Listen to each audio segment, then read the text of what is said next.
नमस्कार दोस्तों, मैं वैभव आपका स्वागत करता हूं। आज मैं आपको एक ऐसी सच्ची घटना सुनाने जा रहा हूं जिसे मैंने खुद अनुभव किया है।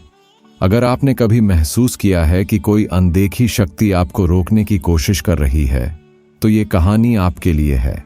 ये सिर्फ एक डरावना किस्सा नहीं, बल्कि एक सच्चा अनुभव है जो साबित करता है कि हनुमान चालीसा में वो शक्ति है जो किसी भी ऊपरी हवा या नकारात्मक ताकत को हरा सकती है। अगर आपके साथ भी कभी कुछ ऐसा हुआ है तो आप हमें जरूर बताएं। और अगर आप हमारे ऐसे और भी वीडियो देखना चाहते हैं तो चैनल को सब्सक्राइब करें और बेल आइकन दबाएं ताकि आपको हर नया वीडियो सबसे पहले मिले। अब बिना देर किए आइए शुरू करते हैं ये अद्भुत अनुभव। मेरा नाम हेमेंद्र है और जो कुछ मैं आपको बताने जा रहा हूं वो मेरे साथ हकीकत में हुआ है। ये कोई सुनी सुनाई कहानी नहीं, बल्कि मेरे जीवन का सबसे डरावना और चौंकाने वाला अनुभव है। अगर आपने कभी किसी पर ऊपरी हवा का असर होते देखा हो तो शायद आप मेरी बात जल्दी समझ पाएंगे, लेकिन अगर नहीं देखा तो मैं पूरी कोशिश करूंगा कि आपको अपनी आपबीती का हर एहसास महसूस करा सकूं। ये घटना कुछ साल पहले की है, जब मैं दिवाली की छुट्टियों में अपने गांव बीकानेर गया था। गांव जाना हमेशा से मुझे पसंद था। वहां की खुली हवा, मिट्टी की खुशबू और वो अपनापन जो शहरों में कहीं खो सा गया है। मेरे गांव में मेरे चाचा चाची, दादा दादी और बहुत सारे रिश्तेदार रहते हैं।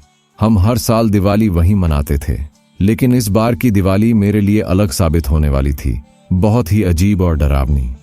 गांव पहुंचते ही सबने मेरा स्वागत किया, जैसे हमेशा होता था। चाची ने मुझसे कहा, हेमेंद्र बेटा, तू तो बहुत कमजोर लग रहा है। आ, एक गिलास नींबू पानी पी ले, सफर की थकान उतर जाएगी। नींबू पानी सुनने में कितना आम लगता है ना? पर क्या आपने कभी सोचा है कि एक साधारण चीज भी कितनी खतरनाक हो सकती है? मैं कुछ सोचता इससे पहले ही उन्होंने मेरे हाथ में गिलास थमा दिया। मैंने वो पानी पी लिया। उसका स्वाद अलग था, लेकिन मैंने ध्यान नहीं दिया। अगले दिन से ही मेरे साथ अजीब चीजें होने लगीं। मैं बहुत चिड़चिड़ा महसूस कर रहा था। छोटी छोटी बातों पर गुस्सा आ रहा था, जैसे मेरा दिमाग मेरे कंट्रोल में नहीं था। सबसे अजीब बात यह थी कि मुझे अजीब अजीब से डरावने ख्याल आने लगे। मैं हमेशा से हनुमान जी का भक्त था, लेकिन अब अचानक मुझे हनुमान मंदिर के पास जाने में डर लगने लगा। मैं जब भी मंदिर की ओर जाता तो दिल में अजीब सी बेचैनी होने लगती, जैसे कोई अनदेखी ताकत मुझे वहां जाने से रोक रही हो। रात को सोते समय ऐसा लगता था जैसे कोई मेरे बिस्तर के पास खड़ा है। मैंने कई बार महसूस किया कि कोई मेरी छाती पर बैठा हुआ है। सांस लेना मुश्किल हो जाता था। जब भी आंखें खोलता तो कमरे में कुछ नहीं होता, लेकिन एक अजीब सी गंध मुझे महसूस होती थी, जैसे जलते हुए बालों की बदबू। पहले तो मैंने सोचा कि ये मेरी थकान या दिवाली की भागदौड़ की वजह से हो रहा होगा, लेकिन फिर एक रात ऐसा हुआ जिसने मुझे पूरी तरह से तोड़ दिया। रात के करीब 3 बजे मेरी आंख खुली। कमरे में अजीब सा सन्नाटा था, लेकिन मैं महसूस कर सकता था कि कोई मेरे आसपास है। मैंने करवट बदली और तभी लगा कि मेरे पैरों को किसी ने पकड़ लिया हो। ठंडे हाथ, जैसे बर्फ। कब? कौन है? मेरी आवाज कांप रही थी। कोई जवाब नहीं। मैं उठने की कोशिश कर रहा था, लेकिन जैसे कोई मुझे नीचे दबा रहा था। मेरी धड़कनें इतनी तेज हो गई थीं कि मुझे लगा अभी दिल बाहर आ जाएगा। तभी मुझे याद आया, मेरी माँ हमेशा कहती थी कि अगर कभी डर लगे तो हनुमान चालीसा पढ़ना। मन ही मन मैंने जय हनुमान ज्ञान गुण सागर बोलना शुरू किया, और यकीन मानिए, जैसे ही मैंने पहला चौपाई पढ़ा वो दबाव कम होने लगा। लेकिन जैसे ही मैंने हनुमान चालीसा पढ़नी बंद की, वो डर फिर से बढ़ने लगा। अब मुझे समझ आ गया था, ये कोई आम डर नहीं था, कुछ गड़बड़ थी। लेकिन असली सच्चाई तब सामने आई जब मैंने अपने गांव के एक बुजुर्ग से बात की। बेटा, तूने गांव में किसी के हाथ का दिया हुआ कुछ खाया था? उन्होंने पूछा। मैंने सोचा और फिर याद आया, वो नींबू पानी। हाँ, चाची ने नींबू पानी दिया था। उनकी आंखें थोड़ी संजीदा हो गईं। बेटा, तुझे नजर लग गई है, और हो सकता है कुछ ऊपरी साया भी पीछे पड़ गया हो। आज रात मंदिर में चल, पंडित जी से मिलते हैं। उस वक्त तो मैं उनकी बात पर पूरी तरह यकीन नहीं कर पाया, लेकिन मेरे साथ जो हो रहा था वो भी झूठ नहीं था, और अब जो आगे हुआ वो और भी चौंकाने वाला था। उस रात मैं सो नहीं पाया। मन में बस एक ही सवाल घूम रहा था, क्या वाकई मुझ पर किसी ऊपरी शक्ति का असर हो सकता है? मैं तो हमेशा भगवान में विश्वास रखने वाला आदमी था, फिर ये सब मेरे साथ कैसे हो सकता है? सुबह होते ही मैंने चुपचाप मंदिर जाने का फैसला किया। मैं बिना किसी को बताए घर से निकला और सीधे गांव के हनुमान मंदिर पहुंच गया। गांव का हनुमान मंदिर बहुत पुराना था। वो लाल रंग की बड़ी दीवारें और बाहर लगे घंटों की आवाज बचपन से मेरे कानों में गूंजती आई थी, लेकिन आज पहली बार मुझे वहां जाने में डर लग रहा था। मंदिर के दरवाजे पर पंडित जी बैठे थे। जैसे ही मैं अंदर गया, उन्होंने मुझे देखकर हल्की मुस्कान दी, लेकिन उनकी आंखों में एक गंभीरता थी। आ गए बेटा, उन्होंने कहा, जैसे उन्हें पहले से पता था कि मैं आने वाला हूं। मैंने धीरे धीरे उन्हें अपनी पूरी बात बता दी। वो नींबू पानी, अचानक चिड़चिड़ापन, रात को जागना और सबसे डरावनी बात, वो ठंडे हाथ जो मुझे पकड़ रहे थे। पंडित जी ने ध्यान से सुना और फिर धीरे से बोले, बेटा, जब कोई इंसान कमजोर होता है तभी उस पर ऊपरी असर होता है। तुझे किसी ने बांधने की कोशिश की है। बांधने की कोशिश? मेरे रोंगटे खड़े हो गए। हाँ, उन्होंने गंभीरता से कहा, कभी कभी लोग जलन में ऐसा कर देते हैं, लेकिन डर मत, हनुमान जी तुझे बचाएंगे। मैंने हिम्मत करके पूछा, मुझे कैसे पता चलेगा कि वाकई ऐसा कुछ हुआ है? पंडित जी मुस्कुराए और बोले, हनुमान चालीसा पढ़कर देख, अगर तुझ पर कुछ हुआ है तो तुझे खुद महसूस होगा। अब आप सोच रहे होंगे कि हनुमान चालीसा पढ़ना कोई मुश्किल काम नहीं है ना? लेकिन जब मैंने पहला चौपाई पढ़ना शुरू किया, जय हनुमान ज्ञान गुण सागर, तभी मेरे शरीर में अजीब सा कंपन होने लगा। जैसे ही मैंने दूसरी चौपाई पढ़ी, मेरा सिर अचानक भारी हो गया, माथे पर पसीना आ गया और शरीर में एक अजीब सी बेचैनी होने लगी। पंडित जी मुझे ध्यान से देख रहे थे। उन्होंने धीरे से कहा, बेटा, इसे पूरा पढ़, चाहे कुछ भी हो।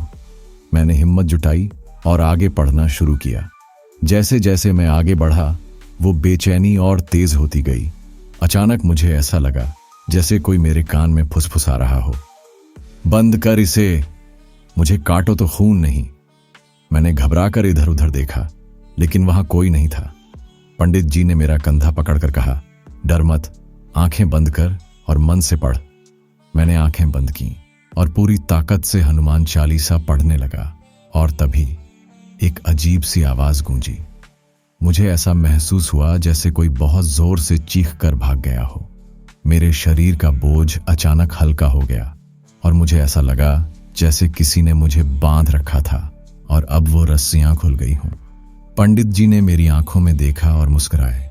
देखा, हनुमान जी की कृपा से सब कुछ साफ हो गया। मैं कुछ समझ नहीं पा रहा था, लेकिन अंदर से बहुत हल्का महसूस कर रहा था, जैसे कोई बहुत बड़ा डर मुझसे अलग हो गया हो। अब क्या करना होगा? मैंने पूछा। पंडित जी ने कहा, अब तुझे हनुमान चालीसा का पाठ रोज करना होगा, कम से कम 21 दिन तक। और याद रख, कभी भी बिना सोचे समझे किसी के हाथ का कुछ मत खाना। अब मुझे सब समझ आ चुका था। गांव में किसी ने जलन या दुश्मनी में मुझ पर ऊपरी चीज भेजी थी, लेकिन हनुमान जी की कृपा से वो मुझ पर असर नहीं कर पाई। उस दिन के बाद से मैंने हनुमान चालीसा का पाठ रोज करना शुरू कर दिया, और यकीन मानिए, मेरी जिंदगी पूरी तरह बदल गई। उस दिन के बाद से मेरी जिंदगी बदलने लगी थी, लेकिन ये बदलाव इतना आसान नहीं था। हनुमान चालीसा का पाठ करने से मुझे अंदर से सुकून तो मिलने लगा था, पर जो कुछ मेरे साथ हुआ था वो इतनी जल्दी पीछा छोड़ने वाला नहीं था। शुरुआत के कुछ दिन तो सही लगे। मुझे पहले जैसी बेचैनी नहीं होती थी, रात में अच्छी नींद आने लगी थी। लेकिन फिर एक रात कुछ ऐसा हुआ जिसने मेरी हिम्मत की असली परीक्षा ले ली। रात के करीब 2:30 बजे अचानक मेरी आंख खुल गई। पहले तो लगा कि बस ऐसे ही नींद टूट गई होगी, लेकिन फिर मुझे एहसास हुआ कि कमरे में कुछ बदला बदला सा लग रहा था। हवा बहुत भारी महसूस हो रही थी और मुझे अपने कमरे में किसी की मौजूदगी का एहसास हुआ। शायद दिमाग का वहम होगा। मैंने खुद को समझाने की कोशिश की, लेकिन तभी दरवाजे पर दस्तक हुई। इतनी रात को कौन हो सकता है? गांव में वैसे भी इतनी रात को कोई बाहर नहीं निकलता। मैंने धीरे धीरे उठकर दरवाजे की ओर देखा। दस्तक बहुत हल्की थी, जैसे कोई कोशिश कर रहा हो कि अंदर वाला ज्यादा ध्यान न दे। मेरे पूरे शरीर में झुरझुरी दौड़ गई। हिम्मत करके मैंने धीरे धीरे आगे बढ़कर दरवाजे की दरार से झांका। बाहर कुछ भी नहीं था। कोई मजाक कर रहा होगा, मैंने खुद को तसल्ली दी और वापस बिस्तर पर आ गया। लेकिन जैसे ही मैं लेटा, मुझे लगा कि कोई मेरे कान के पास फुसफुसा रहा है, बंद कर वो पाठ, मत कर। मेरा पूरा शरीर सुन्न पड़ गया। मैंने झटके से उठकर कमरे की लाइट जला दी, लेकिन वहां कोई नहीं था। अब मैं पूरी तरह से समझ गया था, ये कोई वहम नहीं था। कोई ताकत अब भी मुझे हनुमान चालीसा पढ़ने से रोकने की कोशिश कर रही थी। मैंने बिना देर किए तुरंत हनुमान चालीसा पढ़ना शुरू कर दिया। जैसे ही मैंने पहले 2 चौपाइयां पढ़ी, कमरे का माहौल और भी अजीब हो गया। पंखा खुद ब खुद तेज चलने लगा, खिड़की के शीशे खड़खड़ाने लगे, लेकिन मैंने रुकने का नाम नहीं लिया। भूत पिशाच निकट नहीं आवे, महावीर जब नाम सुनावे। जैसे ही मैंने ये पंक्ति पढ़ी, मुझे ऐसा लगा जैसे कोई बहुत जोर से चिल्लाकर भाग गया हो, और अगले ही पल कमरे में सब कुछ शांत हो गया। मेरे माथे पर पसीना था, दिल बहुत तेज धड़क रहा था, लेकिन अंदर से एक अजीब सी शक्ति महसूस हो रही थी, जैसे मैं डर को हरा चुका था। अगली सुबह मैं सीधा पंडित जी के पास पहुंचा और उन्हें सब कुछ बताया। उन्होंने मेरी बात ध्यान से सुनी और फिर मुस्कुराए। बेटा, ये तुझे रोकने की आखिरी कोशिश थी।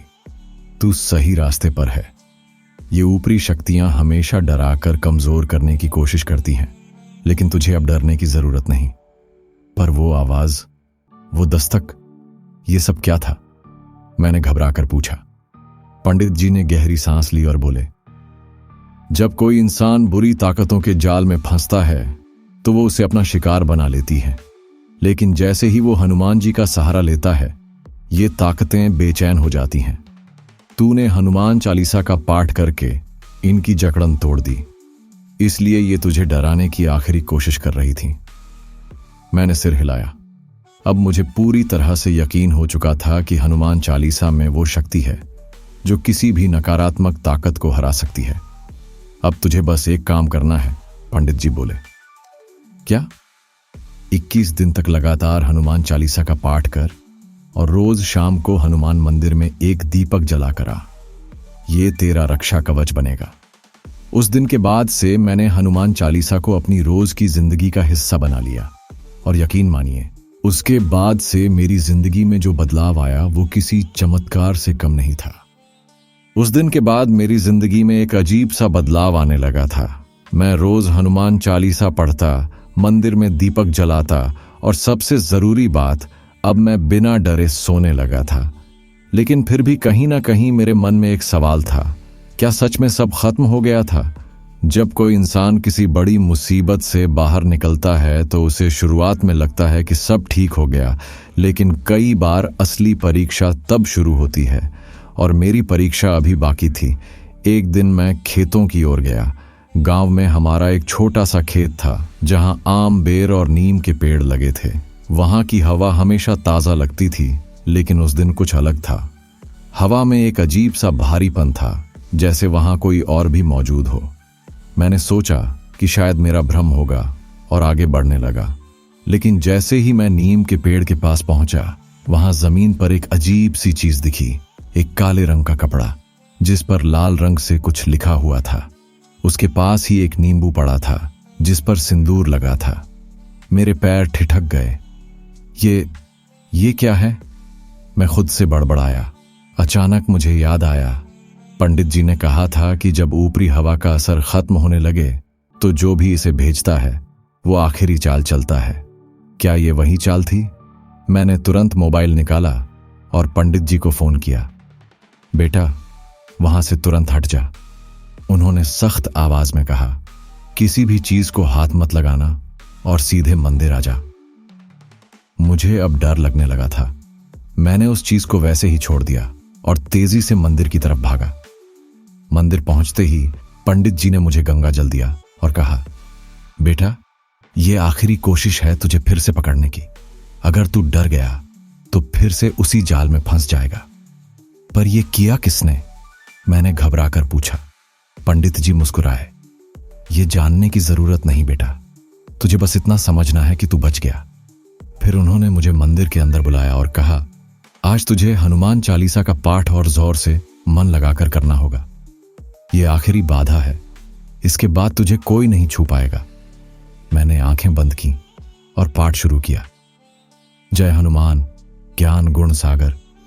जैसे जैसे मैं पढ़ता गया मेरा डर कम होने लगा, लेकिन तभी मंदिर के अंदर रखे घड़े में से अजीब सी आवाज आई, जैसे कोई अंदर से खटखटा रहा हो। मेरा मन डगमगाने लगा। पंडित जी ने जोर से कहा, पढ़ता रह, रुक मत। मैंने आंखें बंद की और पूरी ताकत से हनुमान चालीसा पढ़ने लगा। भूत पिशाच निकट नहीं आवे, महावीर जब नाम सुनावे। और अचानक धड़ाम, वो घड़ा जोर से नीचे गिरकर टूट गया। मंदिर के बाहर हवा बहुत तेज हो गई, जैसे कोई तूफान आ रहा हो। लेकिन मैंने पढ़ना बंद नहीं किया। मैंने पूरी हनुमान चालीसा खत्म की और जैसे ही आखिरी चौपाई पूरी हुई सब कुछ शांत हो गया। हवा थम गई। मंदिर के दिए जो बुझने वाले थे फिर से जल उठे। पंडित जी मुस्कुराए और बोले, अब तुझे कोई छू भी नहीं सकता। तेरा हनुमान जी पर विश्वास तुझे हर बुराई से बचाएगा। उस दिन के बाद से मैं रोज हनुमान चालीसा पढ़ता हूँ। गांव में कई लोगों ने मुझसे पूछा कि मेरे साथ क्या हुआ था, लेकिन मैंने सिर्फ इतना कहा, हनुमान जी की कृपा से सब ठीक हो गया। अब अगर कोई मुझसे पूछता है कि ऊपरी हवा सच में होती है या नहीं, तो मैं सिर्फ मुस्कुरा देता हूं, क्योंकि मैंने इसे खुद महसूस किया है और मुझे पता है हनुमान जी के नाम से बड़ी कोई ताकत नहीं। तो दोस्तों, ये थी मेरी सच्ची कहानी। ये अनुभव मुझे जिंदगी भर याद रहेगा, क्योंकि इसने मुझे एक बहुत बड़ी सीख दी। अगर आपका विश्वास मजबूत है तो कोई भी बुरी ताकत आपको छू नहीं सकती। हनुमान चालीसा सिर्फ एक पाठ नहीं, बल्कि एक रक्षा कवच है जो हर बुरी शक्ति को दूर भगा सकता है। अगर आपके साथ भी कभी कोई ऐसा सच्चा अनुभव हुआ है तो हमें कमेंट में जरूर बताइए। मैं और मेरी टीम आपके अनुभव को सुनना और उसे दूसरों तक पहुंचाना चाहेंगे। और अगर आपको ये वीडियो पसंद आया हो तो लाइक करें, शेयर करें और चैनल को सब्सक्राइब करना न भूलें। फिर मिलते हैं एक नए सच्चे और रोचक अनुभव के साथ। जय श्री राम।